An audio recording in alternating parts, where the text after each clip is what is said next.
Yep. All right, welcome everyone. Thank you for joining today's session where I'll be going over the college application process. The reason I wanted to do this is because when I was going through this process, it was very overwhelming, and these are the things that I wish that someone had told me. So I hope that through this presentation, you can get a little bit of a head start or a boost. So a little bit about me. I'm Deepali, and in about a month, I'll be starting at the Georgia Institute of Technology as a mechanical engineering major. My stats are on the screen. For SAT, I had a composite score of 1510, and then ACT composite of 34. The PSAT, I got a 1490 out of 1520, and that was enough to qualify me for the National Merit Scholarship. For school rank, I was 29th in my class, placing me in the top 5%, and I took a total of 15 APs. Some of my main activities that I highlighted on my application were that I've been playing the cello for 12 years. You can see all the little things, like little descriptions part of that. For the activities, I'll show you there's like a section in the Common App where you can list all the specifics. And then here you can see STEAM Citizen. Obviously, that's how I got in touch with all of you. And Math Kangaroo, I've been teaching and competing in the competitions. I was also part of my school newspaper for 2 years, and then I did some research, which won some awards. Okay, so for this, the structure of this session, I will go through each slide, and then afterwards, I'll pause and see if anyone has any questions so that you lose your train of thought. So first, about what colleges actually want. Think about these four things as more of pillars than checkboxes, really. And balance is important. So I wouldn't say that you should completely emphasize your academics over any extracurriculars or things like that. Because you have to remember that the colleges have a holistic process, which means that whenever they look at your application, they're looking at you as a whole and not just as a student or as a basketball player or as an instrumentalist. So first, for academic excellence, you want to make sure that you have a strong GPA across all 4 years of high school, especially in your core subjects. And something that's unique that colleges do is that they will recalculate your score. So they know that like every school, every high school calculates their GPA differently. So they'll take whatever score you got, and it's advantageous for all of us because it levels the playing field. And don't worry if in ninth grade, let's say you had a small setback and your grades weren't as high as you wanted them to be. You'll generally want to just show an upward trend because they don't expect perfection. They know that you're a human being. So if you can show that you improved over time, that's better. Make sure that you're challenging yourself with if your school offers any honors classes or AP classes or IB or dual credit through community colleges around you, but make sure that it makes sense for you. So, for example, let's say that I'm going into engineering. So I want to focus on science and maths. It wouldn't make sense if I took a lot of like APs and dual credit classes for something like art history, you know? Like I want to make sure that all majority of my classes are focusing on the STEM area, if that makes sense. And then a term that you will hear quite often starting now is intellectual curiosity, which means that you're going beyond your classes and you're showing that you're able to apply what you learn in school and expand your interests through things like passion projects or research or summer programs at colleges. Next, on passion and depth in your activities, you want to make sure that you're showing consistency. So the colleges would rather have you have multiple years in an activity rather than trying a bunch of things in just a small amount of time. Because think about how much better you can get at something and how much more impact you can have in an activity if you sustain it through multiple years. They want to see your leadership and your initiative. So they want to show that you have an impact in your community or that you are taking a role, stepping up in your community, mentoring others, starting something new to benefit those around you, things like that. And also for the impact, I will say that even if it's very small scale, it just matters how you can phrase it. So the colleges don't know you, right? So if you can frame it and almost advertise yourself in a way, you have to like twist your words. You can use AI to help you boost whatever you did so that it makes it sound like it has a really big impact. Obviously, don't lie, that's not what I'm saying. But like you can twist it in a way that makes it seem like the impact is big. And then, as I was saying, they would rather have activities that form spikes in your interests because colleges are admitting you because of your deep interest. They want to have a whole class of students with a bunch of different interests, but like really, really high interest so that they can have a well-rounded class altogether. Because think about the reason you're applying to colleges. It's because you want them to want you. And they're going to see a bunch of people around with all the same activities. How are you standing out? How are you showing the impact that your activity has caused on the community around you? And community is a really big aspect of the essays, which we'll get into later. Next, on personal character, these shine through your essays. So they want to see that you're resilient, that you have a growth mindset, that you are a kind and humble and aware human being. You're trying to convince them that you are the person that they would want to have in their college. They want to see that you are someone who can benefit their college and boost how well their college looks to everybody around them. And for your story, you're going to craft your story through your essays. So your grades will show one side of you, they'll show how disciplined you are. But your story and your essays, they will show who you are as a person. Now, the essays can be kind of challenging because you think that they would have to be flashy or you would have to have some really like deep sob story. No, it's not a sob story. It's just what are your values? How have you grown?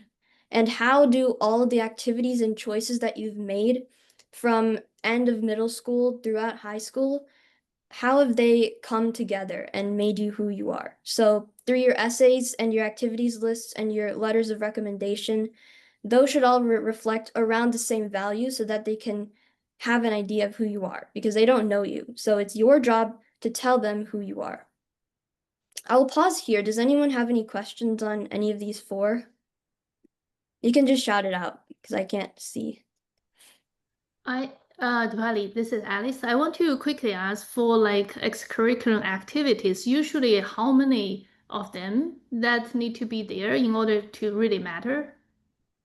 Yeah, so for the Common App, they have an activities portion, and in that you're only able to list 10 activities. So you can kind of group the activities together. I'll show you an example of what I did, but I would say if you can have two or three that are really big impact, that's really great. And then through those, you can kind of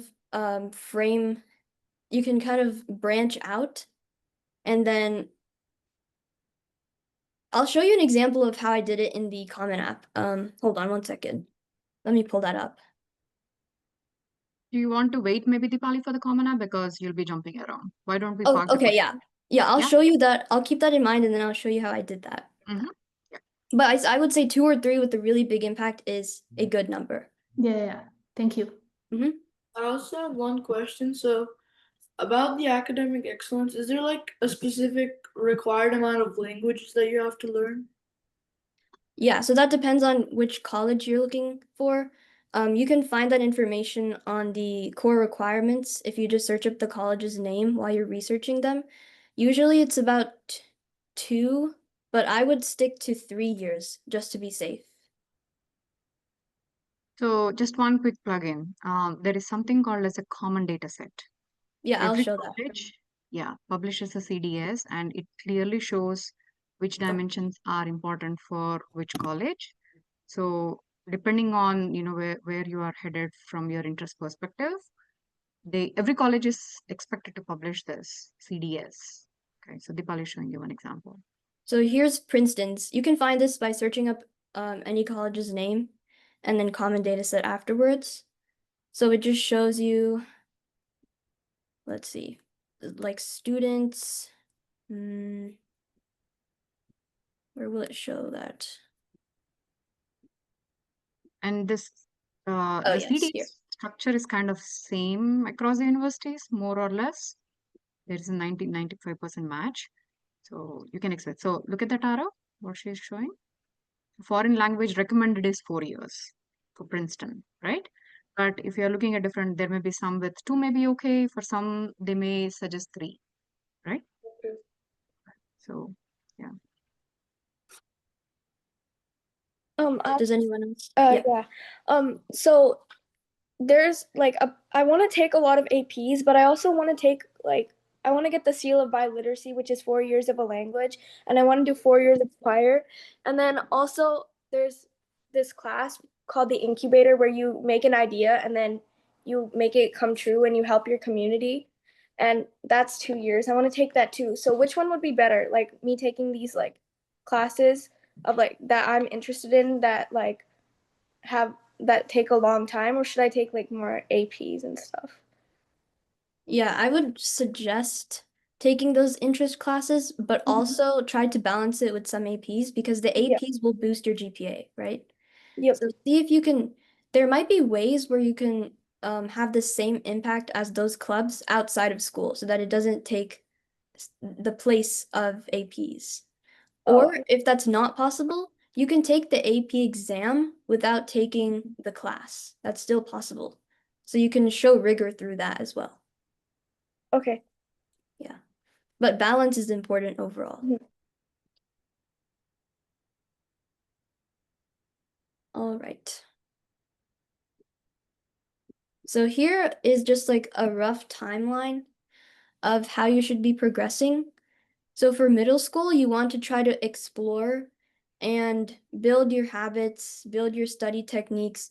And the biggest thing here is to try new activities because middle school is where if you can start your activities here, by the time you get to 12th grade, you'll have like 6 years of experience. You know, that looks really good if you have a strong impact. Read a lot, figure out what you like to do because this is the time where you should start thinking about the career that you want to go into. And as classes get more difficult, you will naturally find what you're good at. And then in 9th grade, focus on starting to build a strong GPA. Experiment with different clubs because there's a lot of clubs that open up in high school, such as HOSA for health, DECA for business, TSA for technology. You can also look at clubs outside. Like for me, I did first robotics in 9th grade. So we built a robot and then competed with it. So the goal here is to just start building your resume. Then in 10th grade, you'll start to narrow your focus. So start taking classes that are aligning with what you want to eventually do. Make sure these start to show rigor. So you want to show that in your school, you're taking difficult classes. One thing I will say about rigor is that the colleges know how many difficult classes that your school offers. So let's say you're in a school in like Missouri and they only offer 3 APs, but you take all 3 of them. Then that looks just as good as somebody who is in Coppell and then they're taking maybe 15 or 17 out of the 20 something that they offer. So don't worry if you're in a place where they don't offer as difficult things. As long as you're challenging yourself in context, the colleges will understand. And then here I would also suggest to start drafting your resume and take note of the activities that you're doing because that will help you brainstorm later on. When you're trying to write your essays in 12th grade, it was very difficult for me to try to recall all the experiences that I was taking part in earlier years. So if you start a journal or start a tab of everything you do, that will be very helpful. In 11th grade, you really want to focus on maximizing your GPA. Focusing on your test scores. Starting your applications in the summer is very beneficial because the more time you have to think about everything, the better your application will be. For test scores, I would say start studying for those tests maybe in the 9th grade or 8th grade summer at the earliest. That will place you in a good spot. And then in 12th grade, you will start to finalize your essays, apply for your colleges, and then follow through with those applications with things like interviews or letters of continued interest. If you get deferred, you'll start trying to figure out which colleges you want to focus on for early action. so you apply early for those, or which ones you want to do regular decision, so you apply at a regular time for those. And those place you in different application cohorts. Does anyone have any questions for this slide? Deepali, are you going to cover later the ED versus RD, EA? Yeah. Okay. Okay. Because I think most kids do not know about that. Mm-hmm. Okay. I actually also want to understand, do you feel like those AMC tests matters, or is it like need a lot of time to really put in those in order to boost your application? The AMC? Yes. Yeah, I think that's great. It's just like Math Kangaroo, right? So if you can start early for those, and if your student can do really well in those, then it'll show up, it'll shine through their application. Just one other plugin, Alice. You may know about this website called as Niche, Niche. Have you heard about Niche? Is that the website? Yes. Yes. Yeah. I got it. Yeah. So in Niche, if you actually look at, they have a rubric of how you can, there's every extracurricular activity and even stems and clubs like this, right? They have a rubric, like what Deepali is showing. There are tiers, right? So the most basic ones, look, hey, I'm part of my, let's say ER something something club in school. That'll give you a 4. Whereas I'm part of the club, but I'm actually the president of it. Will give you a higher tier of 2. Now, let's say you play musical instrument and you are like, I'm not only learning it for 12 years, but I competed and in some of them I won, right? That's the topmost tier. So if you look at this in the math sections, they have specifically things like AMC and others listed, whereas Math Kangaroo at this point is not listed in that. Okay. Um, and math competitions and whatnot. You see math counts, math Olympiad, AMC, right? So in here, you will like, I strongly suggest parents to kind of keep this almost as a North Star in how much effort you are spending on what activities and how deep you want to go in which activity, right? Right. Because you cannot be one in all of them, right? You will end up killing yourself and your kid. So you want to actually take the help of the kid to figure out where they want to shine based on their strengths and skills, and use this as a rubric on what next for that particular skill. And I guess that this probably is more useful when you plan to focus on the STEM track, right? If not, then maybe should pick some other activities. Exactly, right? So it's very helpful. I'm pretty sure there are other similar tasks in the activity names for non-STEM as well, like business, medicine, and others. Thank Yeah. you. Mm-hmm. This is College Vine, by the way. Oh, sorry, this is College Vine. Okay. Yeah. Thanks for I that have a correction. I have a link of all of the like important college things that I'll send over afterwards. Okay. Thank you.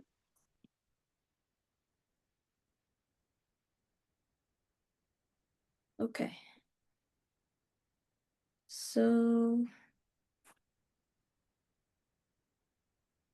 for your activities, what makes a strong activity is your consistency and your initiative, which is more important than prestige overall.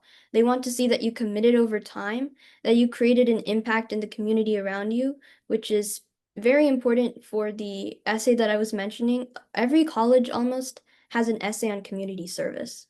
So if you can have even just one activity that focuses on community service and what you did to impact those around you, and you shape that in a well-written way, then that places you higher than a lot of people. For example, helping at home it's not exactly less valid than, let's say, something like robotics, if you can frame it in a cohesive way that shows the impact that you had. Good ones to explore are, you can also explore some summer activities. Like what I did a couple of programs in the summer through colleges like Vanderbilt, UT Southwestern, Baylor, and they kind of helped me figure out what I wanted to do. So originally I wanted to do medicine, so I attended one of the camps at Vanderbilt, and I did biology of cancer. And then later on, I was volunteering at UT Southwestern's hospital, and I realized that I didn't really like the environment So I decided to switch over to engineering and robotics, which I had already kind of explored through FIRST Robotics. And then I did a summer camp for physics at UT Southwestern, and I liked that a lot more. So I was able to kind of wield that into my own story. So they want to see the progression over time, and that's what matters to them. So for academics now, what makes strong academics is they want to see that you're challenging yourself appropriately. Don't push yourself too hard to burn out, but you want to have a good load of high GPA level classes. So APs, honors, IBs, dual credits, college classes, things like that. And as I mentioned before, they want to see an overall upward GPA trend. Make sure that you're not flatlining anywhere.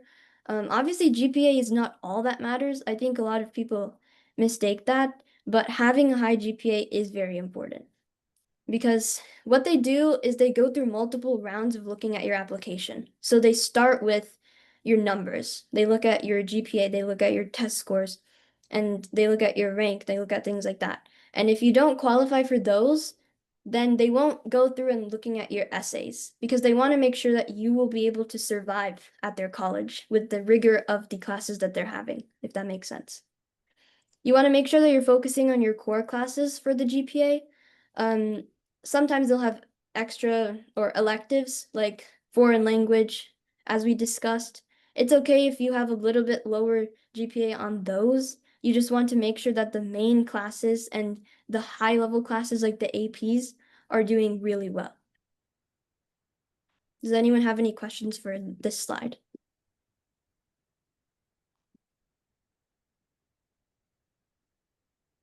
Okay. So now for the application itself. So for the SAT and ACT, some colleges are still requiring them, but a lot are changing to test optional.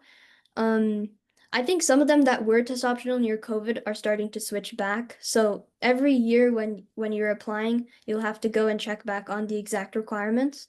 Common App will show you what the requirements for the college are, so don't worry about that. For the SAT, I would recommend it if you're better at reading. This test is completely digital now, I believe. For the ACT, I'd recommend it if you're a little bit better at analytical thinking since it has a science portion as well. So let's say you're leaning towards a STEM career. You would want to probably take the ACT so that they can see how you perform on a science-based test. But let's say you're going into business, then you would want to see how they're performing at a more reading and linguistics-based test. Originally, I started with the SAT, and then after a couple rounds, I switched to the ACT, and I performed much better there because I am an analytical person. So that's just some information from my experience. Test scores are important for merit scholarships. The PSAT will be offered through your school most likely, so don't worry about registering for that. You will need, for every state, I think they have a minimum score that you need, so you can research that online. For competitive schools, they like to see your test scores. And now, if you choose for a test optional school not to submit your score, it does look a little bit suspicious. Like the college will think, were they embarrassed of their score? Did they not do well? But I would say if you did score well, then you should just put it on because it'll just boost your application. And if you want, you could submit portions of your score. So for example, in the SAT, you have reading and then you have math. Let's say you did really good at math. So you can submit that math sub-score, but you don't have to submit your reading score. Does that make sense? So then for your prep, as I mentioned before, starting in 9th grade is pretty good. That's what I did, I think. Or was it 8th grade? I think I did an 8th grade summer, so it was around 9th grade. And then you start taking the test in 10th grade. They're pretty expensive, so I wouldn't rush yourself. I would rather you have a good grip on the test and be satisfied with your practice test scores and then go into taking the test because that'll just serve your time better. But yeah, it's up to you. And then for essays, you have a personal statement, and this is the most important essay, I would say, for every college. So I'll show you in the Common App website later on, but most colleges require this essay, and you have a list of 8 prompts that you can select from. this essay will show your personality, your values, and how you've grown over time. Now, it's not a resume or a list because I think you'll have the option to submit a resume later. It's your story. So they want to see who you are as a person because they don't know you before. They want to figure out who is this person that I'm planning to admit? Why should I admit them? What are their beliefs and what do they hold dear to them? So for the best essays, they focus on one meaningful moment or theme. They show a lot of self-reflection. They want to see that you're thinking about what you're doing and not just doing stuff randomly. You should write them as if you're speaking, not like an academic paper. They want if you're funny, you can include humor in there. If you like stories, you can frame it as a story. There was one example that I was reading that I found really funny. It was about this person that got pooped on by a bird, and the whole story, I think he just started it like he was just talking about how he got pooped on by birds a lot and then how he turned that into his environmental activism projects and how he was serving the community through that. I'll see if I can pull it up later, but that was a good example. So it just shows that you don't have to have a traumatic experience for your essay. You can take something completely random and then frame it into your story. So yeah, you just want to show them what do they not know about you because your grades don't show your personality. For the letters of recommendation, start asking for them near the end of 11th grade. So that's why 11th grade is a crucial year because one, for the academics, and two, because you're trying to really build those relationships with the teachers. Usually it'll be 1 to 2 teachers and then your school counselor. So pick the teachers from core subjects who know you well, or you can pick teachers from subjects that are relevant to your major or like what you're aiming to do.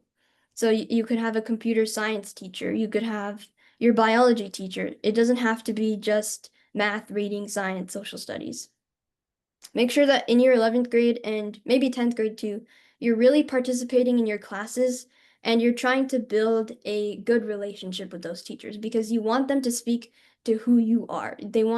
It's basically like a reference letter. They're telling the colleges, yeah, this person is really good. This is why you should have them as a student. For your resume, you'll get 10 activity spaces that I mentioned before in the Common App. Each of those will include your role or your title, a short description of what you did, how much time you spent in those, and then your impact or accomplishments. So I think you get about 50 characters to explain what you did, which is not a lot of space. So you have to try to fit it all in a way that shows the impact, but is also very short. So some examples could be clubs, jobs, volunteering, projects that you've done, passion projects, sports, school activities could also work. And then one tip that I will give you, as I mentioned before, is just keep a tab of everything you're doing so that you can track your activities in hours. Because if you try to do those in the last minute, it's hard to try to remember everything that you've done over the years. So, If I just want to add one yeah. thing about recommendations, Dipali. Mhm. What we learned is the teachers, especially the ones that I don't want to say good teachers, not good teachers, but the ones that truly want to make a impact through the recommendation letter, they are very picky in how many they give every year. So they'll have like, I'm only going to give like 10 students my recommendation for 28, for example, right? So if you are not like before you take off for the summer vacations of the 11th grade, make sure you talk to the teacher, get their buy-in to say, hey, I would want you to write during my senior year my recommendation. Are you good with it? Right? Stay at the front of the line ahead of the time so that later on you don't get disappointed that one of your most favorite teachers cannot write because she's out of her quota. Okay. Yep. Yeah. And one thing I also didn't mention about the essays, I forgot to include that there are also supplemental essays for each college. Those are the things where they'll ask, why do you want to do this major? Why do you want to study at our college? What community service activities have you done? And what are your goals for the future? Sometimes they can get silly. Like I know the California schools have some silly topics Chicago schools have some funny topics as well. But those will also show up in the Common App. Kranti, you mentioned about which year you need to start talking to teacher about the rec letter. The junior year, Alice. Okay, thank you. Yep.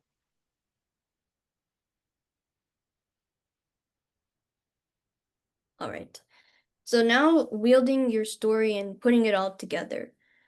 So to make your story, you first want to start by asking yourself, what is your why? What are the things that matter to you? What are the moments in your high school career that have made you feel proud or that have challenged you or made you want to look deeper into something?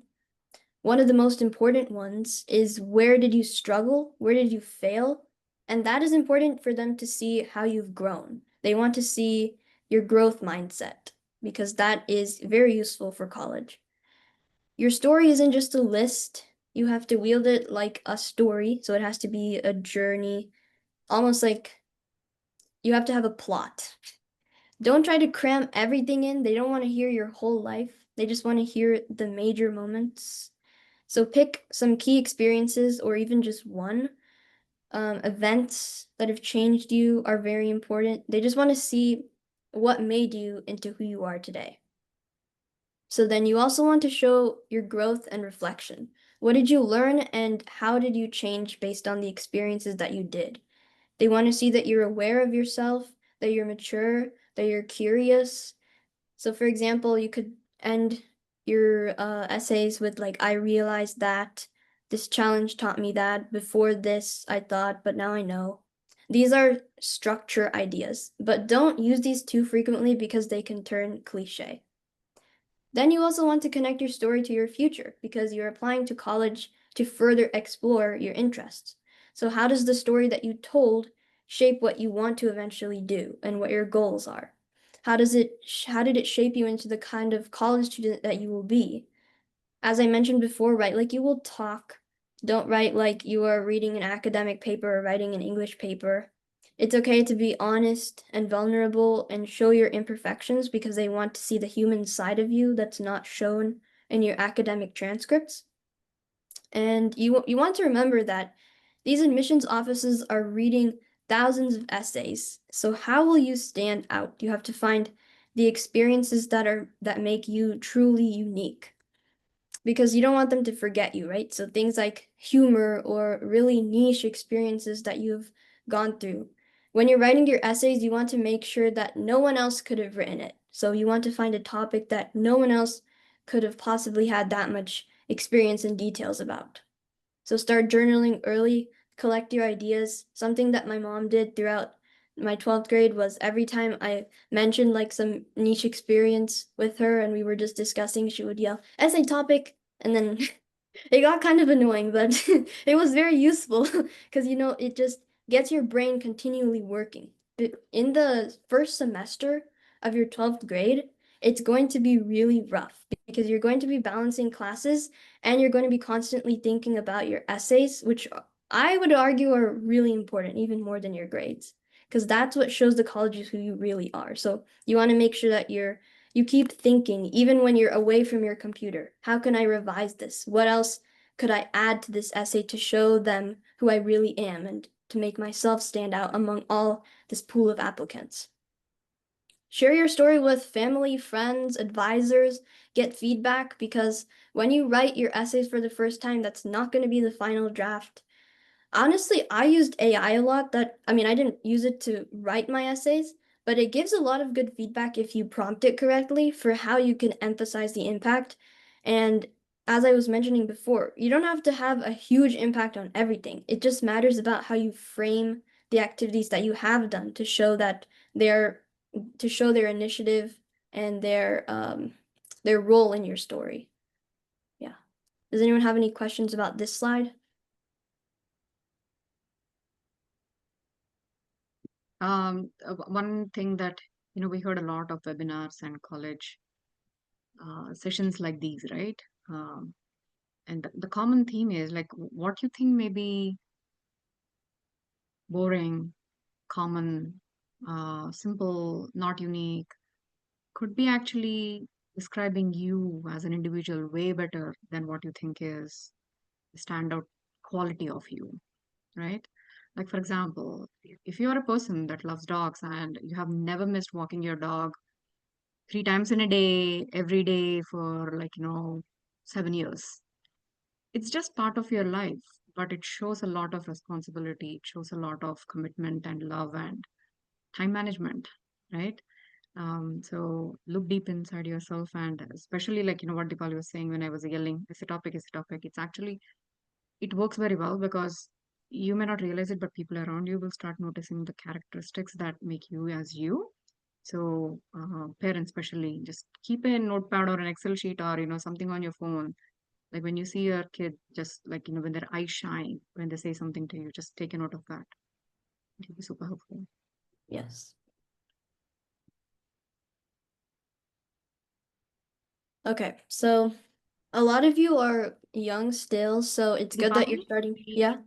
maybe cutting too close to the time. How many more slides do you have? I think this is the last. Okay, good, good. Because if yeah, go ahead. Maybe Yeah, a take lot a of these I already went over, so I would just okay. say for the most underrated things, I already talked about logging your journaling your experiences, but I would also recommend reading a lot. That'll help you not only in your tests, but also to help find out what interests you. For your balancing extracurriculars and academics, a lot of you were asking about this. Make sure that you're time blocking your day. Don't overload yourself originally because you can always build on top of what you have, but burnout will hit you hard if you're not careful, is what I'll say. Um, and then what I would do differently, I would try to read more about my field because as I mentioned, I wanted to do medicine until I was in 10th grade, which was cutting it kind of close, but I was still able to wield a story out of it. Try more passion projects and talk to more people just so that you can get outside of the world that you're in. Like school is not where you're finding yourself. You have to go outside in your community and figure out what really interests you and try to make an impact through that. Talking to more people will also help you figure out what interests you through things like walking in a day in the life with them or telling them what or asking them questions about their career so that you can figure out if that's something that you want to do.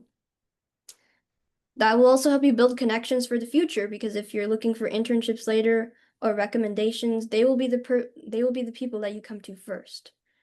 Make sure that you're sleeping, don't sacrifice your health, and don't stress the little things is quite important. So now I'll go through the Common App website. So while Dipali pulls that, Yeah. almost all colleges you apply through this application called as Common App. For Texas, if you only want to apply for Texas, there is a specific app for Texas apps as well. But almost all Texas app colleges are also available on Common App. The only exception is if you want to apply for specific California colleges, they are a separate application. Okay.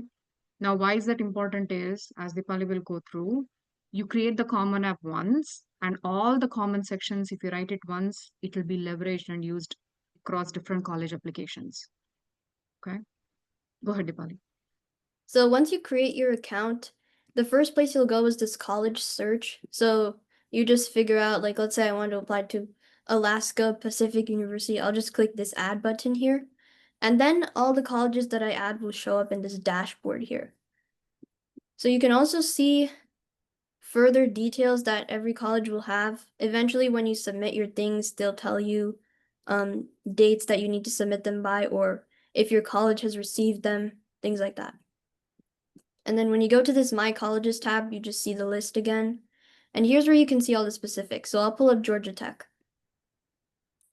So here you have this thing called early action. So early action is where you're applying in a pool of applicants earlier. So as you can see, these dates, October 15th, November 1st, they're earlier than this typical date of around end of December to early January, which is when most everyone will submit their applications. If you apply in this early field, you have a benefit because you're showing more interest towards the college and you're placing yourself in a different pool than the majority of people when they apply to the regular decision.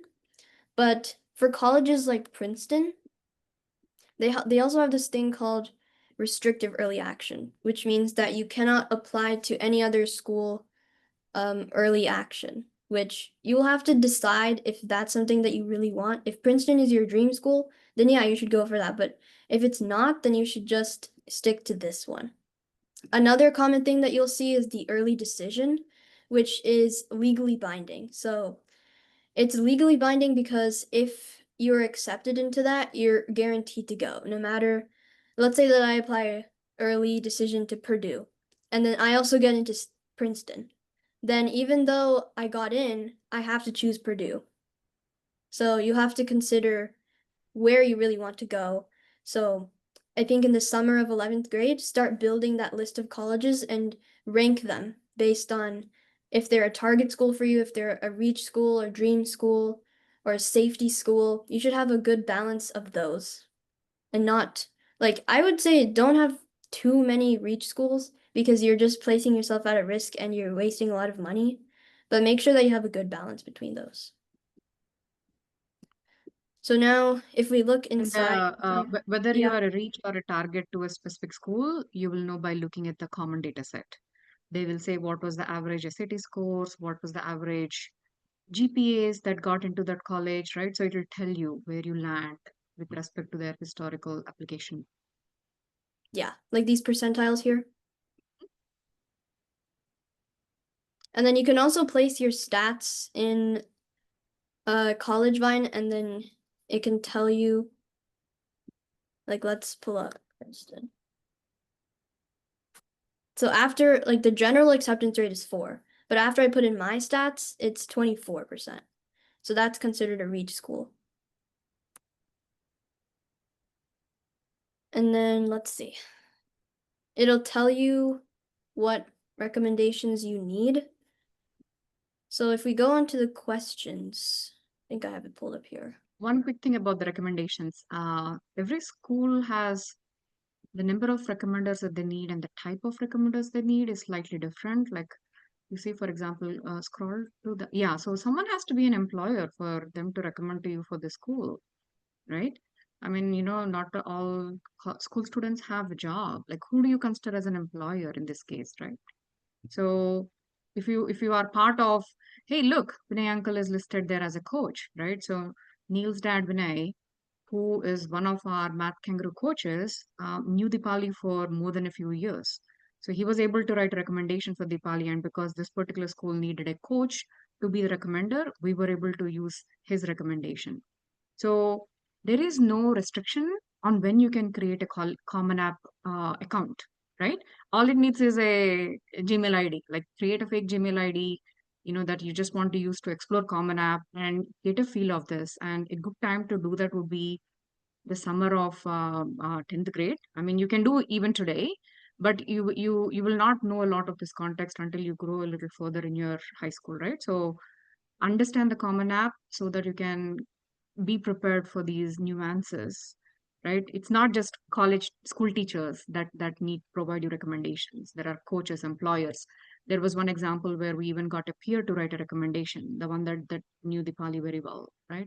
So create an account soon. So one benefit of Common App, as we were talking before, is that all the colleges or most of them that you applied to will get this, like, this formula. So if you plug this in, it'll save you a lot of time. You don't have to keep entering it for every college. So you'll just put in your basic information, your family, your education. You'll list if you had any like dual credits, you will put them here. So for example, I studied at the Dallas College nearby. If you're doing any honors classes, you'll just list them. It's kind of tedious, but just have to get through it. Deepali, can you go to that education one? Yeah. If you go down to the grades, right? Uh-huh. One, no, no, not these grades. Like go to the other section, honors right here. Yeah. Honors?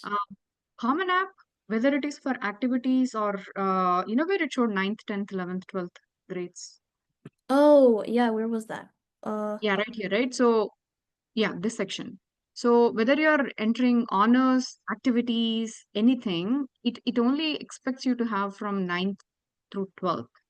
Okay. this does not mean the great work that you are doing before ninth goes down the drain. So anything like, let's say sixth, seventh, eighth, maybe, even first grade onwards, you did amazing things. You get to put that in your verbiage language like that. Like I did Science Olympiad from 7th to 12th. And you also get to carry a lot of that impact and information into the activities section, because activities is not limited by your grade level information. Okay, so collect a lot of great things, and then you will figure out where they fit in the application in relevant places. Yeah. And for the honors as well, you'll only have 5 spots for those. So so that's why like here I was trying to group, what was I trying? I tried to group some of them together. Yeah, like here, National Honor Society. I grouped that with the AP Scholar, even though they're kind of like distantly related, because I just wanted to try to fit in as much as I could.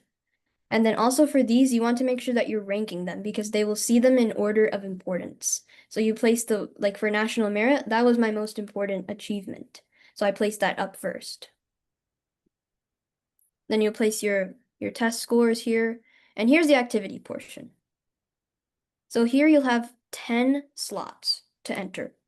So you'll first list the activity type, then you'll have 50 characters only, which is really small, to list the description of that activity. You'll list the organization's name.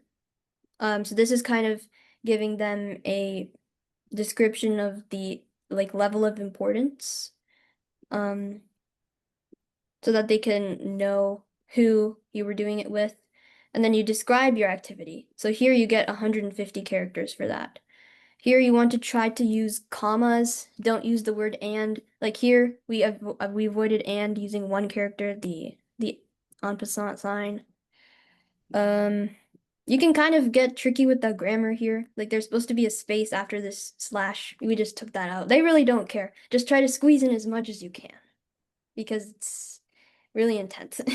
And then you'll list the participation grade levels, when you participated, how many hours you spent every week. So this is where the journal that I was talking about comes in, so that you can have that handy whenever you're entering all this information. The weeks you spent in the year, and if you intend to participate in a similar activity during college. This was the hardest part, especially for parents. Not only remembering, but bringing some rationale to how you frame it. Yeah.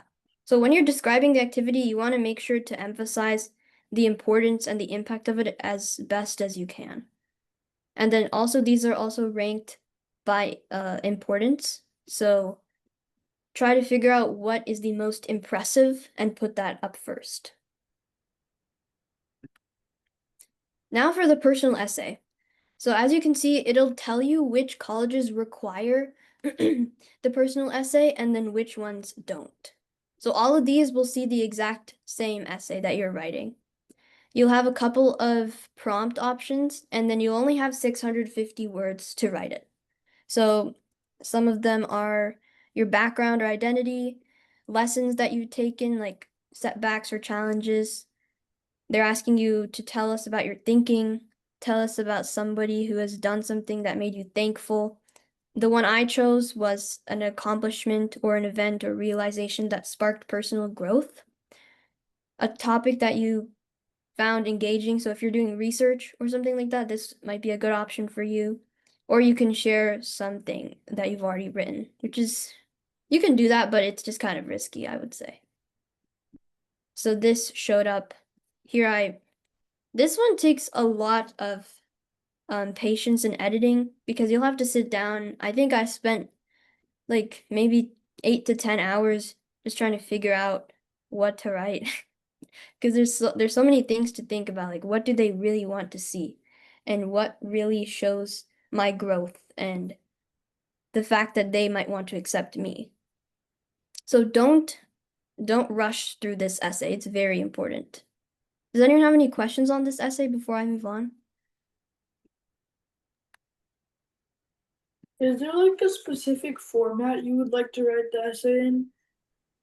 No, there's not really a format, but there's a lot of guides online of how you should frame it. I know the college essay guy is a really good resource. He shows you there's different ways you can frame your essay. I'll send the link. I have like a bunch of links that I'll send. So in that, if you just click that, you can see. Yeah. Oh yeah, and And then it's here's also fun to see, like, a lot of kids actually read and publish. Oh, this is my Harvard essay, right? That got me into yes. Harvard, right? So you can just listen to them when you're, um, taking a shower, for Mhm. example. Yeah.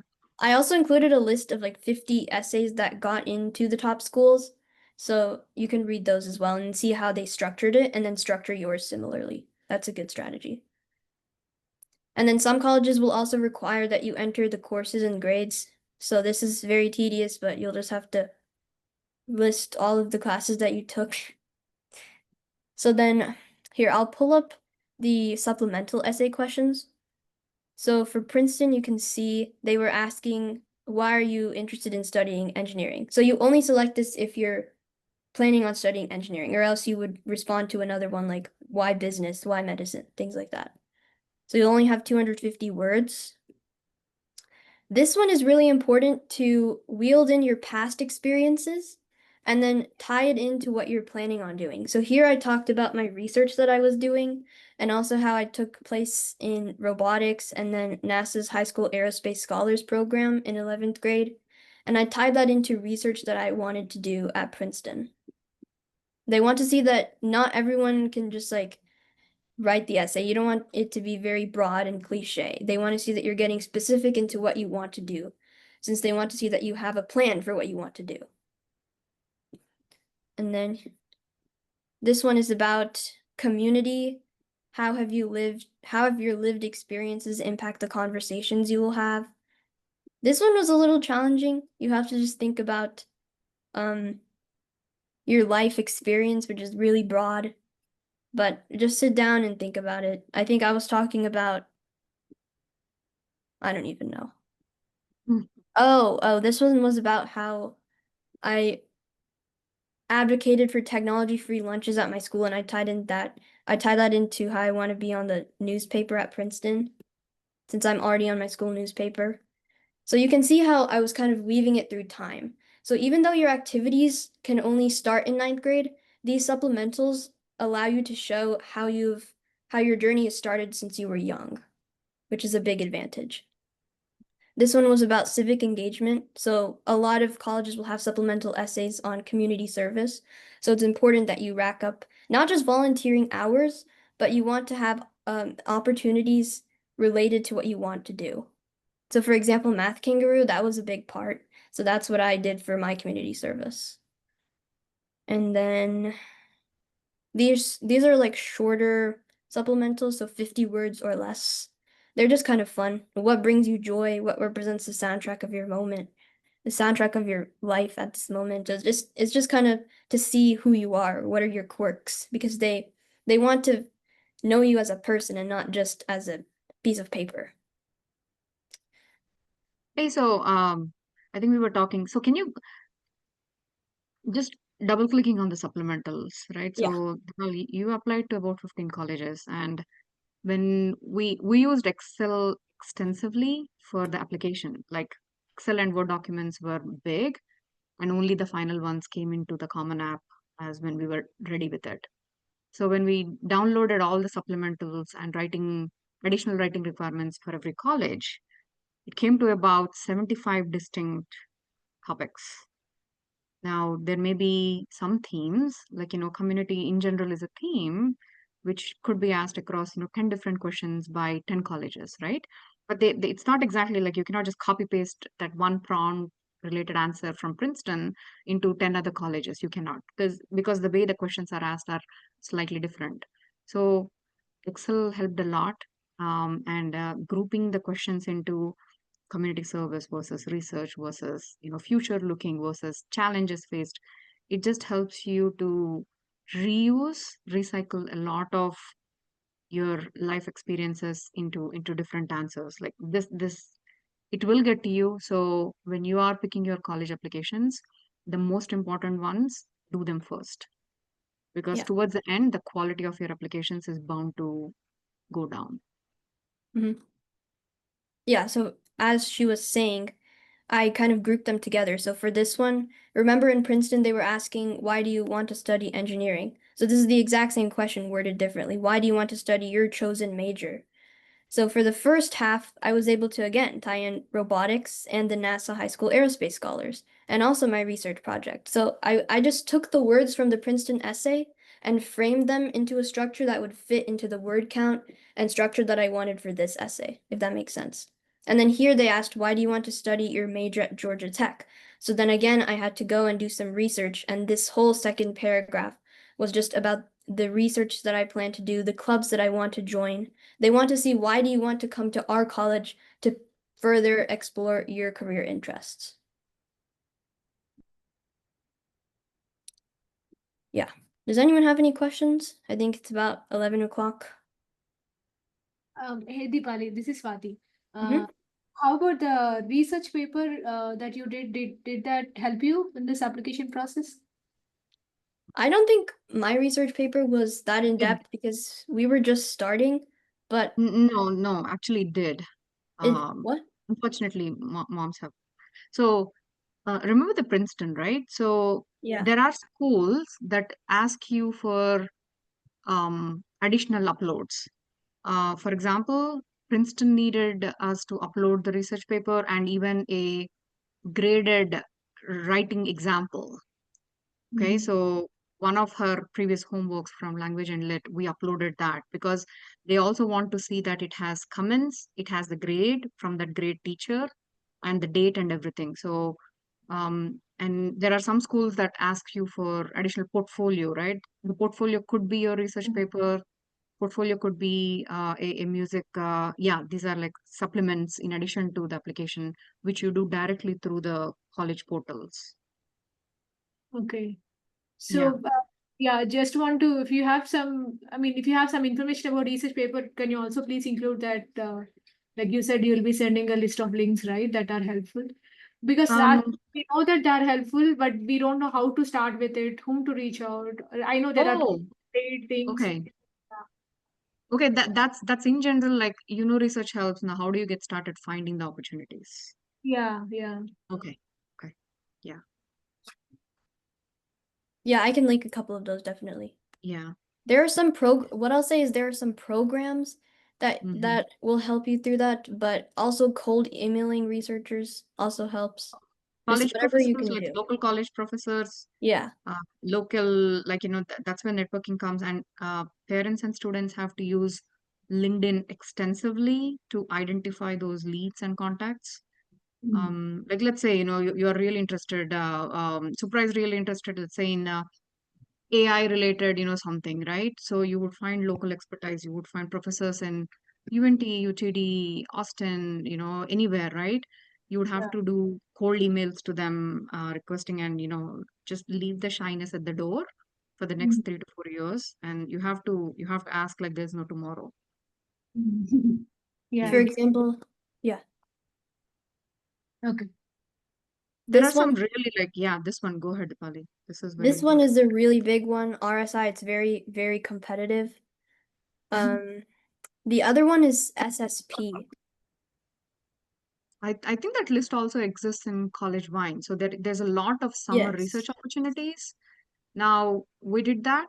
Uh, and, let me tell you, it helped. So that's again another college application. Submitting a research application for these programs is as intensive as writing a college application. They need multiple essays, they need multiple recommendations. So it was a great experience for us to go through this. Dipali submitted for 4 or 5. Unfortunately, we didn't get to any of them because they are like 1%, less than 1% opportunity to get in. But it showed us how intensive the process is. So we spent our entire summer after junior year on application process. Yeah, I think this list has some of them. Niche might also have. Niche will also have some, yeah. Yeah. Yeah. Google, There's more LinkedIn, courses. individual college websites. A lot of colleges also have summer programs like, the Vanderbilt that she mentioned before, right? Mhm. Stanford, Penn State. Everybody has something for summer. So you have to start planning for them. Like if you need to be in them in summer, you have to start researching them in October of previous year.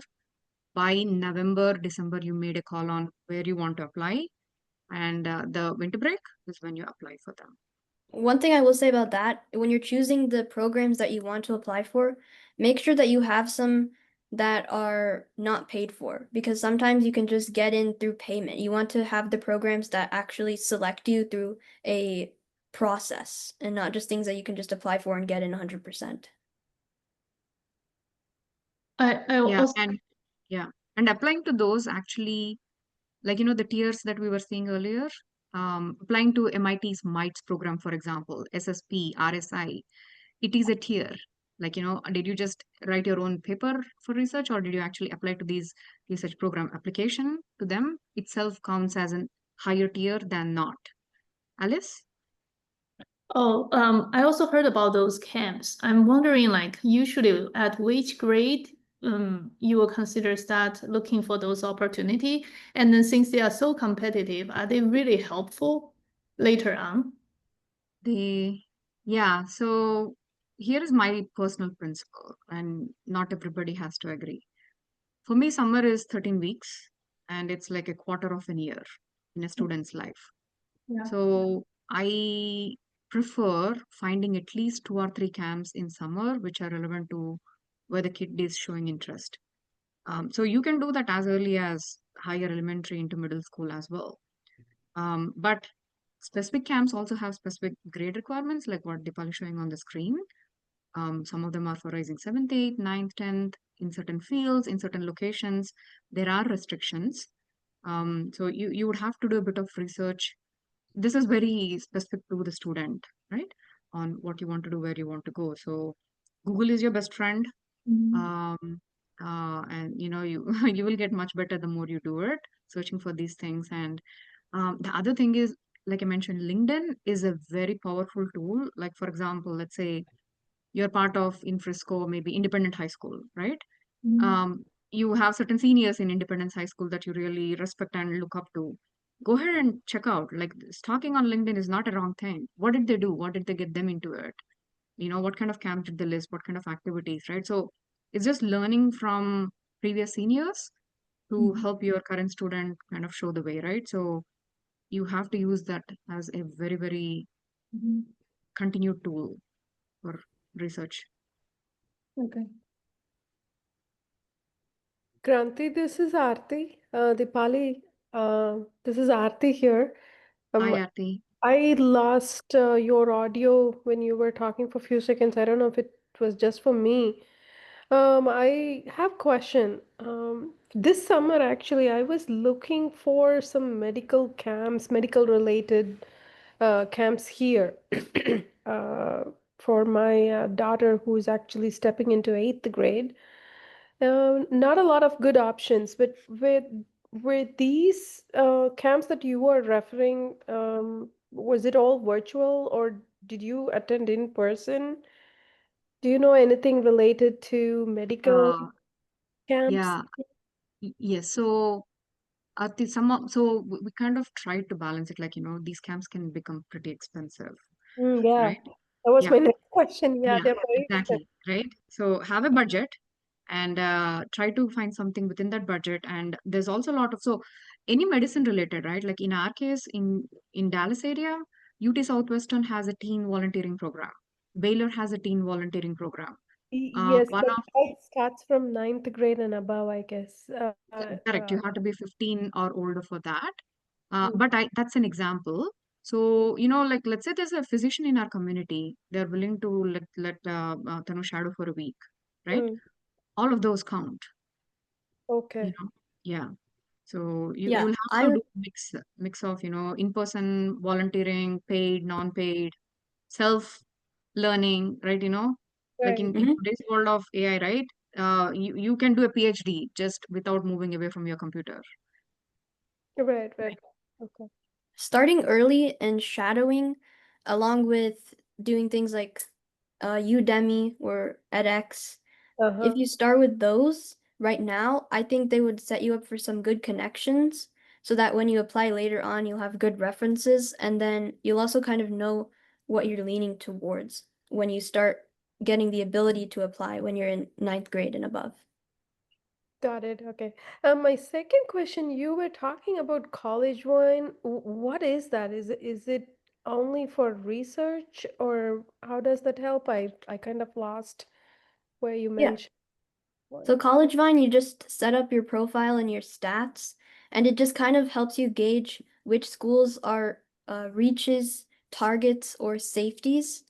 So once I put in my stats, I don't know if did you catch where I was showing um like Princeton's has an acceptance rate of 4, but once I put in my information, you can see that it went up to 24. And then you can also play around and check like if you change how many honors classes or college classes you took. If I edited my SAT and went higher, then how would it change? If the strength of my extracurriculars was higher, how would that change? Um, it just helps you gauge how like what level of an application is the school that you're applying to and simulate your I chances mean, there. going back to the basics, right? Like the hardest part of applications is picking which colleges you want to apply and how many, right? So Yes, this yes. this tool helps in deciding to Oh, some extent. okay. Feel I free. get that part, but you were talking something related to the research and when you were referring to college wine, but I was thinking more research related summer opportunities. It Was that? shows you the, yes, it has a, so this is a college application portal. And they have a lot of connections and partnerships with outside other organizations that promote research opportunities, visibility, Okay, consulting services, right? So you can use this for what's right at the correct time for you. okay, okay. That's good to know because I was not aware. I mean, I did understand the college, I mean, choosing the college part, I did get that, the reach versus target. But this part, I think I lost before, but now I got it. Yeah. Yeah. It also shows the tiers of, how high your current Mm, activity is, mhm, right? So it kind of works as a compass on where you are next headed to. mhm. That's really good to know. One last question. Like recently, if we keep hearing about no, I mean SAT, ACT scores are not required and essay is not required. Have you come across um, It's actually changing, Aarti, like that was mostly during the COVID days, right? As of last year itself, a lot of colleges that made the scores optional are going back to mandatory. mandatory? Okay, okay. And this, It'll only boost it, yeah. sorry, this college wine is also free, right? Free, and Yes. but you can just register and start using it. Okay. Mhm. I'll let it. And And Deepali, then yeah, sorry. on the college file, where did you find earlier you showed all the activity ranking? Yeah. That will be in your profile when you create it. You'll Uh, just scroll down to the activities portion and then you can click this plus. okay, I see. Okay, thank you. And then niche is also a good resource for when you're creating your college list. So for example, if I'm looking at the best engineering schools in America, obviously, the Ivy Leagues are held at a very high prestige. Like I wanted to apply to almost all of them. But that's a lot of money, right? And colleges like Yale or Harvard or Columbia, they're not known for STEM as much as they are for liberal arts. So you want to figure out which colleges are known for what, because those will set you up for good jobs, good networking, and the people that come over from all the companies to hire people out of college will come to the ones that are ranked the highest, not the ones with the most prestige necessarily. So here for engineering, MIT was the best, then Stanford, then Caltech, Rice. See, Rice is even higher than Harvard, even though Harvard has the lower acceptance rate. So acceptance rate is not all that matters in where you're choosing to apply or the prestige. Mhm. So, may I go back to my first question regarding activity planning? Because one side, I feel like if you really want to make an activity matter, you need to go very deep. But on another side, you also need a lot of time to explore which one you, or which maybe which direction or area you're truly passionate about. Like, how do you balance this? Want to hear some of your experience or thoughts? I would say one thing is starting early. That helps a lot because if you want to drop something early on, it doesn't hurt you, but it helps you build up your profile from a young age. So, for example, I started playing music when I was 6 years old. So that kind of just sustained through. And then I only practiced like maybe an hour or two a day. But then on top of that, I was able to add volunteering in the summer. So you don't have to do everything every day. That's the big thing. If you can just do, like, I did volunteering in over 2 summers at the hospital. So I was able to still incorporate that. So see if you can fit it in your schedule throughout the year rather than trying to balance everything every day. And then one more thing is you get 10 spots, Alice, for listing your activities, right? And I personally think it's a disservice to leave any of that blank. Okay. So if you keep that as one of the personal choices, the second one is the dimensions, right? You want to show academic, you want to show a personal passion, like, maybe playing chess is your passion, maybe attending math competitions is your passion, right? That clearly talks to the student. And then the third one is your community engagement and community service. So knowing that there are 3 or 4 key dimensions that you want to plan time accordingly so that you can fill 10 activity boxes, and you have 4 years to spread that, right? Because even though there are 10 activities, you could have done something only in ninth grade, right? While it's not that great that you only did it ninth grade and left, but maybe that gave you enough information or enough learning exposure through that 1 year of that intensive activity that it was sufficient for you to make your story, right? So it's just like, I would look for opportunities that just make the kid happy and excited to do it. Like if it's something that's coming from a parent as a nudge to go do it, don't pursue it. Right? As much as the kid can take it, go for it. Deepali, I have a question. You showed all the extracurricular activities. Which website was that? Is it Common App or which app? This one, Uh-huh. that's College Vine. Oh, thank you. Yeah.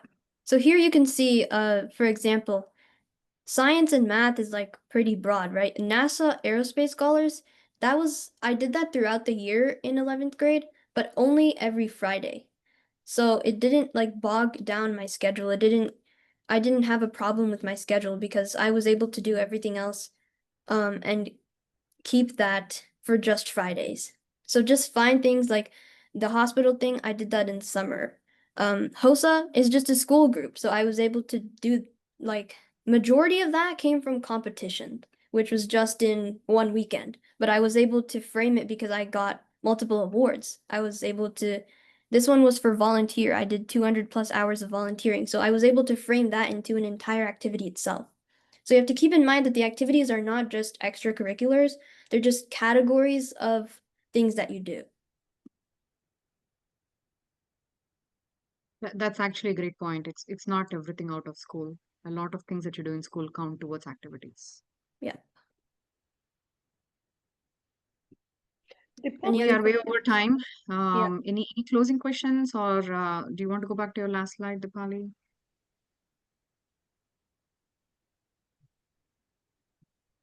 Yeah, so here I listed my email, STEAM Citizens website, and then my LinkedIn. If you have any recommendations for, if you would like to recommend me, if you enjoyed today's session, that would be great. And I'll share this slide over as well. It'll be included.